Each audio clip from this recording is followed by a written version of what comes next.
Ce ritualiste transforme immédiatement cette fille en pain pour son sacrifice. À ce moment précis, sa mère sort et demande « Monsieur, vous n'avez pas vu ma fille ?» Il répond « Ta fille ? Oh, j'ai aperçu une petite fille prendre cette direction tout à l'heure par là-bas. » Paniquée, la mère se met à courir dans cette direction, sans imaginer une seule seconde que c'est sa propre fille qui vient d'être transformée par ce sorcier. Pendant ce temps, le sorcier court à toute vitesse pour terminer son rituel, mais il va vite le regretter. Car cette fille possède une spiritualité extrêmement élevée. Il court alors jusqu'à chez lui pour sacrifier la fille pour de l'argent. De son côté, la mère de la petite fille est complètement paniquée et bouleversée, n'ayant aucune trace de sa fille. Elle se met alors à la chercher partout. Pendant ce temps, le ritualiste entre dans son salon pour accomplir son rituel d'argent. Il commence même à célébrer déjà. Oh, je serai enfin riche, plus que jamais. Il n'imagine pas une seule seconde ce qui l'attend. Alors, il pose le pain sur sa table, tout en souriant, et commence ses incantations maléfiques. Il avait même déjà transformé 2 autres enfants en pain puis en pastèque pour les sacrifier tous. Alors qu'il s'éloigne pour prendre ses fétiches, un ange de Dieu apparaît et libère la petite fille. Grâce à sa foi en Dieu très élevée, elle crie le nom de Dieu et libère à son tour ses 2 camarades.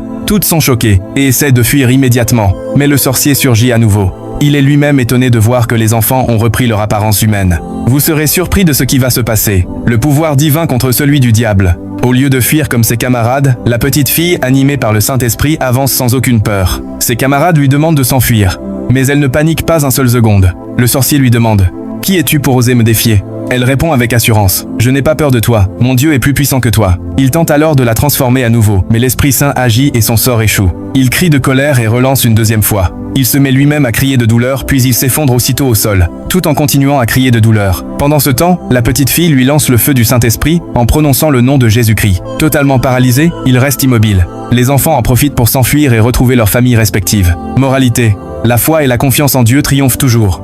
Même face aux ténèbres les plus terrifiantes, la lumière divine ne faiblit jamais. Chers abonnés, partagez massivement cette vidéo et glorifiez le nom du Dieu vivant. N'oubliez pas de vous abonner pour ne rien manquer de nos histoires et dites-nous depuis quel pays vous nous suivez.